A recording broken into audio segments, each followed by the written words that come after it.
जय हिंद मेरे प्यारे साथियों। तो आप लोगों का स्वागत है आपके अपने YouTube channel cash and class में। तो बात करते हैं कि हम लोगों ने हिंदी की काव्य खंड की क्लास शुरू की थी, जिसमें से 2 क्लास खत्म हो चुकी है। आज में है तीसरी क्लास। 2 क्लास में हम लोगों ने पहली चैप्टर करवक के बारे में पढ़ा, उसके बाद उसके भावार्थ उसके ऑब्जेक्टिव को समझा। दूसरी चैप्टर में मैंने सूरदास के बारे में बताया कि सूरदास के भावार्थ और ऑब्जेक्टिव के बारे में समझा, यानी कि वस्तुनिष्ठ प्रश्न के बारे में। आज हम लोग की बात है कि तुलसीदास के बारे में। तुलसीदास के बारे में हम सारी चीज़ों को जानेंगे, उसके भावार्थ को अर्थ को समझेंगे और एक बेहतर ढंग से पढ़ने का प्रयास करेंगे। आपकी हिंदी की गद्य खंड की एक चैप्टर की ऑब्जेक्टिव आपके पास मौजूद है, सेकंड चैप्टर की ऑब्जेक्टिव आपको आज आ जाएगी। और बात करते हैं कि आपकी हिस्ट्री की सारी ऑब्जेक्टिव कंप्लीट हो चुकी है। जिस बच्चों ने जाके नहीं देखा है तो जाके ज़रूर देखें और ज़्यादा से ज़्यादा शेयर करने का प्रयास करें। तो शुरू करते हैं आज की क्लास बिना देरी के और स्टार्ट करते हैं आज की क्लास। तो चलिए शुरू करते हैं। देखिए, बात करते हैं कि हमारा तीसरा चैप्टर का नाम है तुलसीदास। क्या नाम है? तुलसीदास के बारे में पढ़ना है। तो पहला क्वेश्चन की बात करते हैं कि तुलसीदास का जन्म कब हुआ। तुलसीदास का जन्म हुआ था 1543 ईस्वी में। कब हुआ था? 1543 ईस्वी में। ठीक है, आगे बात करते हैं तुलसीदास का जन्म किस प्रदेश में हुआ था। तुलसीदास का जन्म हुआ था उत्तर प्रदेश में। किस प्रदेश में हुआ था?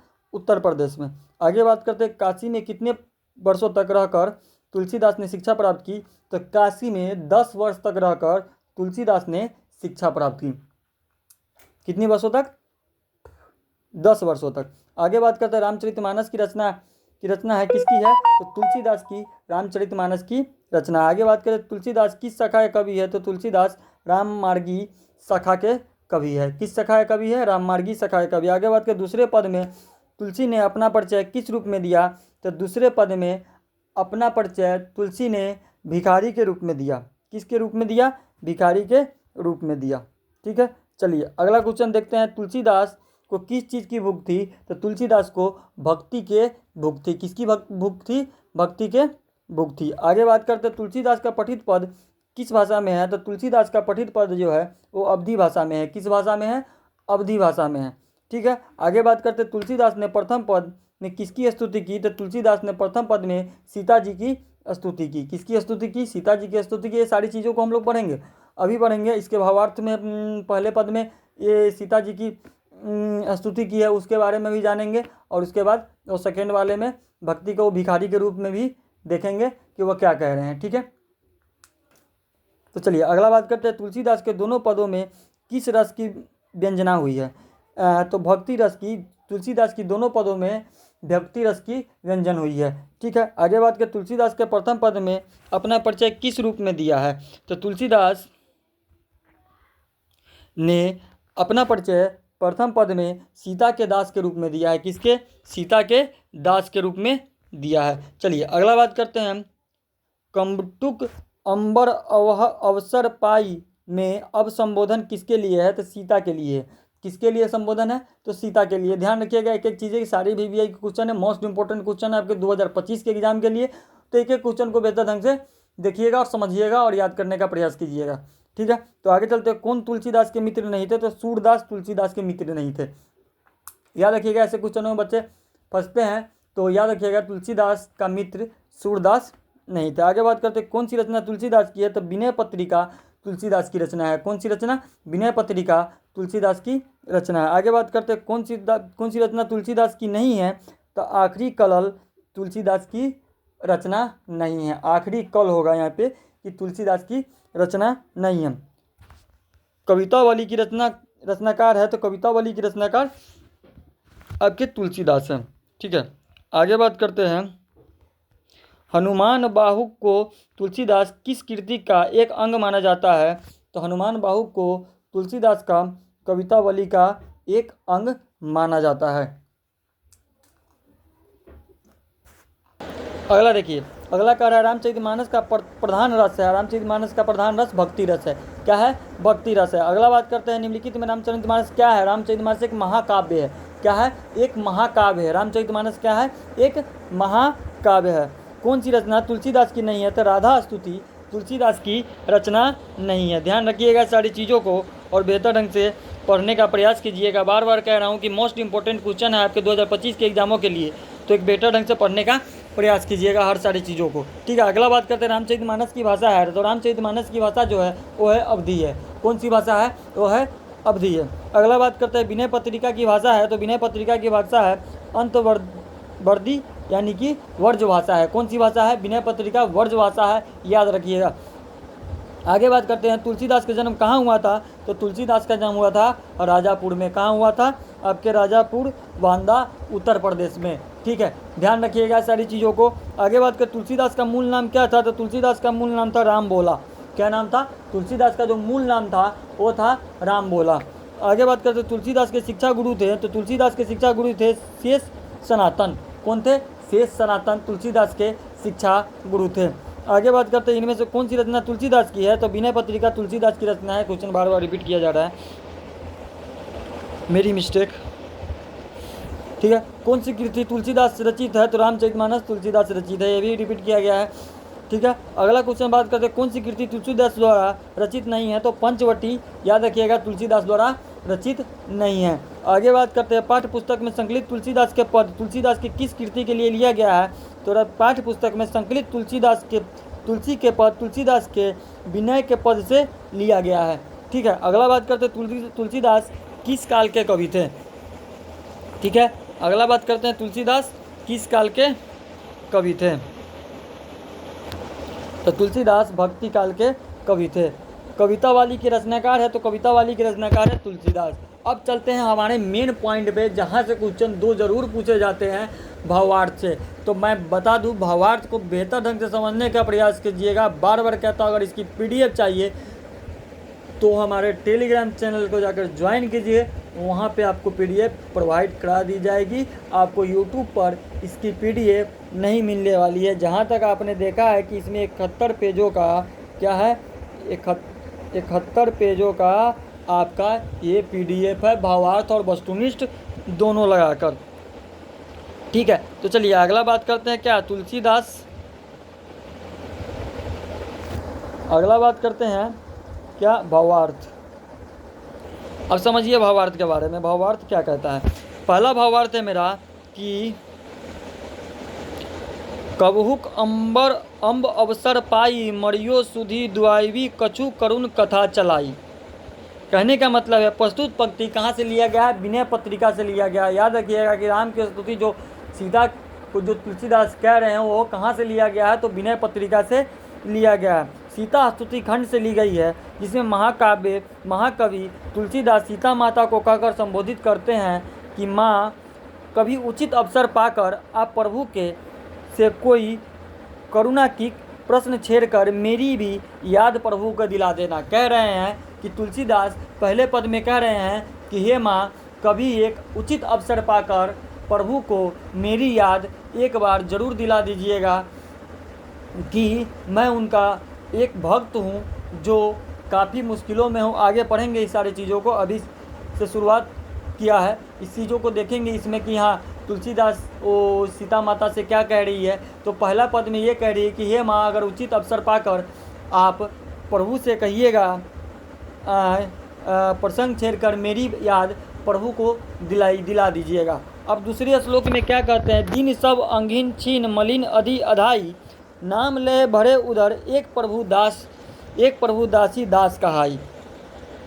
ठीक है, यानी कहने का मतलब यह है कि प्रस्तुत पंक्ति विनय पत्रिका के सीता स्तुति खंड से ली गई है, जिसमें महाकवि तुलसीदास सीता माँ को कहकर संबोधित करते हुए कहते हैं कि हे माँ, प्रभु को कहना कि आपकी दासी का दास बहुत ही दीन दशा में है, उसके अंग भी अब ठीक से काम नहीं कर रहे हैं, वो बहुत दुर्लभ है तथा स्वच्छ भी नहीं रहता, वो पुनः पापों से लिप्त है और आपके मन का स्मरण करता हुआ किसी प्रकार अपनी उदर पूर्ति करता है। कहने का मतलब यह है कि सेकेंड पद में तुलसीदास सीता माता से कहती है कि हे माँ, प्रभु से कहना कि आपके दासी का दास बहुत दीन दशा में है, यानी कि बहुत तकलीफ़ों में है, उसके अंग भी, अब शरीर के अंग भी ठीक से काम नहीं कर रहे हैं तथा वह बहुत ही दुर्लभ यानी कि बहुत ही कमज़ोर हो गया है, और तथा स्वच्छ भी अब उतनी स्वच्छ भी नहीं रह पाते, यानी कि स्वच्छ कहे तो उतनी साफ़ सुथरा या स्वास्थ्य उतनी अब उसकी ठीक नहीं रह पाती। और ये पापों से लिप्त हुए हैं, यानी कि पापों से घिरे हुए हैं, और उनका नाम को स्मरण करके वो अपने उदर को पूर्ति करता है, यानी कि अपने मन को शांति देता है। एक बार इस बातों को छेड़िएगा और कहिएगा, यानी कि सॉरी गलत शब्द का यूज कर लिएगा, कि एक बार प्रभु को याद दिलाइएगा और कहिएगा कि उनकी दासी का दास बहुत ही दुर्लभ और पापों से लिप्त है। यानी कि पहली लाइन में पहला पद में क्या पढ़े कि तुलसीदास सीता माता ये कहती है कि किसी भी उचित अवसर पाकर आप प्रभु से कहिएगा कि मेरी याद दिलाइएगा। दूसरे में कह रहे हैं कि हे माँ, आप प्रभु से जाकर बोलिएगा कि आपकी दासी का दास बहुत ही दीन दशा में है, उनकी अंग भी काम नहीं करता, वो बहुत ही दुर्लभ है और वो स्वच्छ भी नहीं रहता और उनके नामों का स्मरण करके, यानी कि राम के नामों का स्मरण करके अपनी उदर की पूर्ति करता है। ठीक है, दो चीज़ों को समझ गए। ठीक है, अब चलते हैं अगला। इसको और इसको दोनों को समझ गए। अब आते हैं अगले पे। देखिए तीसरा पद कह रहा है, बछिए सो है किन कही भी नाम दशा जनाई, सुनत राम कृपाल के मेरी बिगड़ई वो बन जाई। कह रहा है कि प्रस्तुत पंक्ति विनय पत्रिका के स्तुति खंड से लिया गया है, जिसमें महाकवि तुलसीदास माता सीता से कहकर कहती है कि हे माँ, आप मेरी बात प्रभु से करेंगी तो वो पूछेंगे कि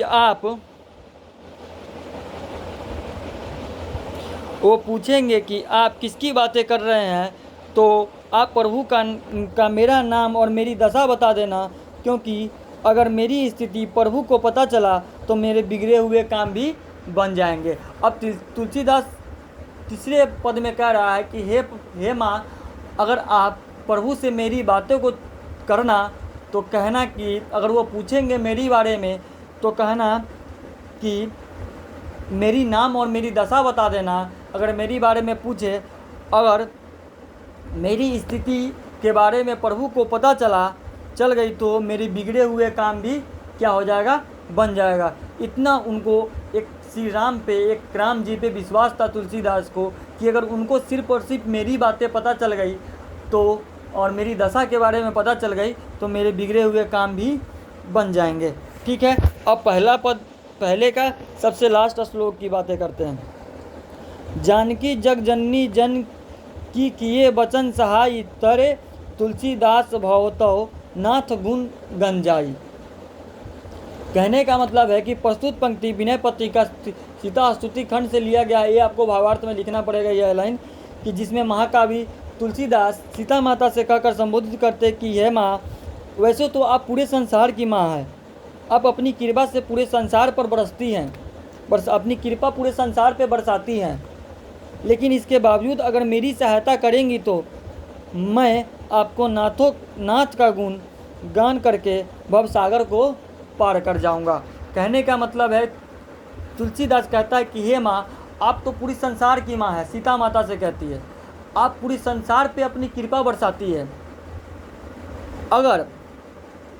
लेकिन इसके बावजूद अगर मेरी बातें श्री राम से, यानी कि राम जी से कहेंगे, यानी कि अपने जो नाथ हैं उनसे कहेंगे तो मैं उनका आपके नाथ का, यानी कि श्री राम का गुण गाकर भवसागर पार कर जाऊंगा। इतना विश्वास था उनको एक श्री राम पे कि ये कहते हैं कि उनकी सिर्फ और सिर्फ नाम लेकर, बस आप मेरी हालत और मेरी दशा बता देना, मैं उनकी नाम लेकर पूरी भवसागर को पार कर जाऊंगा, क्योंकि आप तो संसार की माँ है, आप सब पर कृपा बरसाती है, एक कृपा मेरे पर भी करें। ठीक है, पहले पद को आप समझ गए। पहले पद की कहानी क्या थी, ये चीज़ देखिए। पहले पद की कहानी थी कि पहले श्लोक में कि आप वो माता सीता से कह रहे हैं कि पहले श्लोक में माता सीता से ये कह रहे कि मेरे बारे में आप श्री राम से बातों को कहिएगा और मेरी बातों को रखिएगा। दूसरे श्लोक में कहते हैं कि उनको अपनी दशा के बारे में बता रहे हैं कि कितना दुर्लभ है, कितनी तकलीफ़ों में है। और तीसरे में कह रहे हैं कि अगर वो मेरी नाम को पूछे, अगर मेरे बारे में पूछे तो अगर उसको पता चला तो मैं उसी से भी मेरी सारी दुखें जो है वो ख़त्म हो जाएगी। और सबसे लास्ट में ये कहते हैं कि आप तो मेरे पूरे संसार की माँ है, आप सब पर कृपा बरसाती है, कृपा मेरे पे ही करे, तो आपके नाथ का नाम लेके मैं भवसागर पार कर जाऊंगा। चलिए दूसरे श्लोक की कहानी देखते हैं। पहला श्लोक में तो वो सीता माता से संबोधित कर रहे हैं, एक प्रार्थना कर रहे हैं कि हाँ ये चीज़ों को बताएं और इस चीज़ों को समझाएं। अब दूसरी में चलिए। दवार हाँ भोर ही को आज रतत हीरा अरी और न कौर ही ते काजू। कहने का मतलब है, प्रस्तुत पंक्ति ये विनय पत्रिका से लिया गया। तुलसीदास, महाकवि तुलसीदास माता सीता से संबोधित करके ये कह रही है, तो आपको सारी चीज़ों में ये लाइनें लिखनी पड़ेगी आपको एग्जाम में भी। तो कि मैं आपके द्वार पर भोर से सुबह से बैठा हूँ और भीख मांगने वाले की तरह गिड़गिड़ा रहा हूँ। हे प्रभु, मुझे आपसे बहुत कुछ नहीं चाहिए, मैं आपकी कृपा का एक कौर ही मांग रहा हूँ। यह कहने का मतलब है, पहले में तो उनके सीता माता से प्रार्थना कर रहे हैं, दूसरे में उनके द्वार पे जाकर बैठ के एक भिखारी के तौर पे। आपको ऑब्जेक्टिव में देखा कि दूसरे पद में भिखारी का रूप आता है तुलसीदास जी का, तो एक भिखारी के रूप में वो कह रहे हैं कि हे माँ, हे प्रभु। अब वो श्री राम जी से निवेदन कर रहे हैं कि हे प्रभु, मैं आपके द्वार पे सुबह से बैठा हूँ और मैं एक भिखारी की तरह गिड़गिड़ा रहा हूँ, मुझे आपसे ज़्यादा कुछ नहीं चाहिए, बस एक निवाला, मैं एक कौर या एक निवाला आपसे मांग रहा हूँ। ठीक है, इस चीज़ों को देखें। अब सेकंड वाले में देखिए, कली कराल दुकाल दारुन सब कुम्भती कुसाजू, जिन जन मन उच्च जैसी कोड में की खाजू। कहने का मतलब है, प्रस्तुत पंक्ति विनय पत्रिका से ली गई है। महाकवि तुलसीदास माता सीता से संबोधित करके कह रहे हैं कि इस कलयुग में भयंकर अकाल पड़ा है और जो भी मोक्ष को प्राप्त करने का मार्ग है वो पापों से भरा हुआ है। प्रत्येक चीज़ें में दुर्व्यवस्था दिखाई पड़ रही है। हे प्रभु, मैं एक नीच जीव है जिसकी अभिलाषा ऊंची है, जो मुझे उसी प्रकार कष्ट देती है जैसे कोड़े में खाज दुख दिया करता है। अतः हे प्रभु, मेरी विनती स्वीकार करे और मुझे अपनी कृपा का एकमात्र निवाला प्रदान करे। कहता है कि हे प्रभु, इस कलयुग में बहुत भयंकर अकाल पड़ा हुआ है, जो भी मोक्ष के प्राप्त होना चाहता है वो रास्ता एकदम पापों से भरा हुआ है। प्रत्येक चीज़ों में दुर्व्यवस्था दिखाई पड़ रही है, यानी कि प्रत्येक चीज़ें में बहुत ही कठिन रास्ता, बहुत कठिन चीज़ें दिखाई पड़ रही है। हे प्रभु, मैं एक नीच जीव हूँ जिसकी अभिलाषा ऊंची है। कह रहा है कि मैं एक नीच जीव हूँ, लेकिन मेरी अभिलाषा जो है, मेरी सोच है जो बहुत ऊंची है, जो मुझे उसी प्रकार कष्ट देता है जिस प्रकार एक कोड़े में खाज दुख दिया करती है। मतलब कि कोड़ा समझते हैं ना, जो मारता है व्यक्तियों के, और उस पर अगर शरीर पे आपके कोई चीज़ें की खाज हो, यानी कि कोई चीज़ें हो जिस पर चोट लगे तो और ज़्यादा दर्द देता है, तो सेम उसी तरह कह रहा है कि एक कोड़े जब एक खाज पर दुख दिया करती है। अतः हे प्रभु, मेरी विनती स्वीकार करे और मुझे आपकी कृपा से एक निवाला प्रदान करे। ठीक है, इस चीज़ों को बारे में आपको बताया है, तो इस चीज़ों को समझ गया। देखिए, इस सारे चीज़ों को पॉइंट को नोट कीजिएगा। मैं बार बार कह रहा हूँ कि बहुत ही बेहतर, एकदम ईमानदारी से लेकर आया हूँ सारे चीज़ों के। ये नहीं, मैं ऑफलाइन में भी पढ़ाता हूँ तो यही चीज़ें पढ़ाता हूँ, ऑनलाइन में भी पढ़ाता हूँ तो यही चीज़ें पढ़ाता हूँ। मेरे में ये नहीं है कि ऑनलाइन में कुछ थोड़ा सा कम कर दूँ, ऑफलाइन में ज़्यादा बढ़ा दूँ। मेरी ये सोच नहीं है। मैं जो ऑफलाइन में देता हूँ वो आपके ऑनलाइन में आके देता हूँ, एकदम फ्री ऑफ कॉस्ट। अगर फ्री की चीज़ें, देखो बहुत सारे तो क्या होता है ना कि फ्री की चीज़ें पसंद नहीं होती है, लेकिन फ्री की चीज़ें जब एक बेहतर तरीके से दिया जा रहा है तो उसका लाभ उठाना चाहिए। तो मैं बार बार यही कहता हूँ, बेहतर ढंग से पढ़ने का प्रयास कीजिए, बेहतर ढंग से समझने का भैया प्रयास कीजिए, ताकि इस बार बवाल काटना है, इस बार दिखाना है रिजल्ट यार। आ जाओ,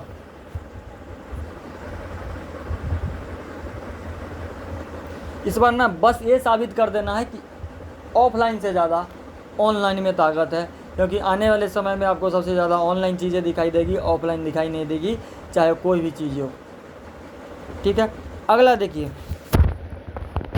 ह हरि हिय मैं सदा बुझयो जाई साधु समाजू मुँह कहू कतहु को तिन्ह कहो कौशल राजू।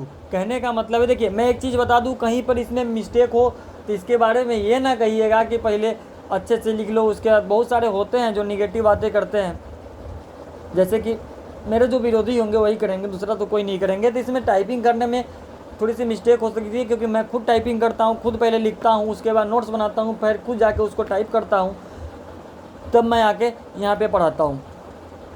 तो हो सकता है कहीं ना कहीं मिस्टेक हो, तो उस चीज़ों को आप मैनेज कर लेना और उस चीज़ों को बेहतर ढंग से पढ़ने का प्रयास करना, क्योंकि इससे बेहतर शायद क्या ही पढ़ाऊँ आप लोगों को। देखिए कह रहा है कि प्रस्तुत पंक्ति विनय पत्रिका से ली गई, जिसमें महाकाव्य तुलसीदास अपनी दीन दशा की अवस्था का वर्णन करते हुए, देखिए दूसरे पद में वो दीन दशा की अवस्था का वर्णन करते हैं, पहले पद में वो माता सीता से आज्ञा करते हैं, दूसरे का श्लोक जब भी आएगा तो याद रखिएगा वो दीन दशा का, अपने दीन दशा की अवस्था का वर्णन करते हैं। ठीक है, कहते हैं हे प्रभु हृदय में अत्यंत पीड़ा के साथ मैंने दयाशील साधु समाज से ये बात पूछा कि क्या मेरे जैसे पापी दरिद्र के लिए कोई शरण है, और उन्होंने कृपा के सागर श्री राम का नाम बताया। वो कह रहा है कि हे प्रभु हृदय में अत्यंत पीड़ा के साथ, यानी कि मैं अत्यंत दुख के साथ मैं दयाशील साधुओं समाज से जाकर पूछा, क्या पूछा कि मेरे जैसे पापी के लिए कोई शरण है, तो उन्होंने आपका नाम बता दिया। क्या बता दिया? आपका नाम बता दिया। ये तो सच है कि श्री राम के शरण में जाने के बाद हर चीज़ सही हो जाता है, ये बातें सही है। ठीक है, तो वो कह रहा है कि मैंने साधुओं से जाके पूछा कि क्या मेरे पापी और मेरे दरिद्र की व्यक्तियों के लिए कहीं भी शरण तो होगी जहाँ पे मैं अच्छे तरह से रह सकूँ, जहाँ मुझे कष्ट थोड़ी कम हो जाए या कष्ट से मुझे छुटकारा मिल जाए। तो सारे साधुओं ने बोला मुझे कि आप श्री राम के शरण में चले जाओ, आपकी सारी कष्टें, सारी दरिद्रता, सारे पाप आपके नष्ट हो जाएंगे। ठीक है, तो आगे बात करते हैं कि अगला है, देखो भैया, दीनता दरिद्र दले को कृपा वरिधिबाज दानी दशरथ राय के तू बनहित सरताजू। यहाँ पे बाजू होगा, पहली लाइन में बाजू होगा, बाज नहीं होगा। ठीक है, याद रखिएगा। कहते हैं प्रस्तुत पंक्ति विनय पत्रिका से लिए गए, जिसमें महाकाव्य तुलसीदास अपनी दीन दशा के वर्णन करते हुए कहता है, हे कृपा सिंधु आपके अतिरिक्त कोई मेरी दीनता और दरिद्रता को दूर नहीं कर सकता। यहाँ पर नहीं लगा लीजिएगा। हे दशरथ पुत्र श्री राम आपके द्वारा ही मेरी बात बन सकती है। अब वो श्री राम जी से कहते हैं कि हे प्रभु आपके अलावा मेरे ये दीनता दरिद्रता कोई भी नष्ट नहीं कर सकता। हे दशरथ पुत्र श्री राम आपके द्वारा ही मेरी बातें बन सकती है, ऐसी मेरी बातें नहीं बन सकती, क्योंकि सारे लोग हमें कहा है कि श्री राम के शरण में जाइए, आपकी सारी चीज़ों का निवारण हो जाएगा। ठीक है, देखिए अगला है, जन्मों को भूखी भिखारी हो गरीब निवाजू पेट भरी तलसी ही जेवाई भक्ति सुधा सुनाजू। कहते हैं प्रस्तुत पंक्ति विनय पत्रिका से लिए गई, जिसमें महाकाव्य तुलसीदास अपनी दीन दशा अवस्था का वर्णन करते हुए कहते हैं कि हे कृपा सिंधु, हे गरीबों का दुख दूर करने वाले, मैं जन्म से ही भूखा भिखारी हूँ और आप दीनों के नाथ हैं। तुलसी जैसा भूखा भक्त आपके द्वार पर बैठा है, मुझे अपनी भक्ति रूपी पिलाकर मेरे ज्ञान रूपी भुक्त को शांत करें। कह रहा है कि हे प्रभु मैं हे गरीबों का दुख दूर करने वाला, वो श्री राम से कहते हैं कि हे गरीबों का दुख दूर करने वाला, मैं जन्म से ही भूखा भिखारी हूँ और आप दीनों के नाथ हैं। तुलसी जैसा भूखा भक्त आपके द्वार पर बैठा है, मुझे अपनी भक्ति रूपी पिलाकर मेरी ज्ञान रूपी भक्त को शांत करे। देखिए कितनी अच्छी श्लोक है ये तुलसीदास की। ये 12th की जितनी भी काव्य खंड है ना, उसमें आपको इतनी अच्छी चीज़ें मिलेगी ना, आप उसको पढ़ोगे ना, इतनी ज़्यादा उसमें आप उत्सुकता और प्रसन्नता होगी ना इस चीज़ों को पढ़ने में, शायद आपको इस चीज़ों को पता नहीं है।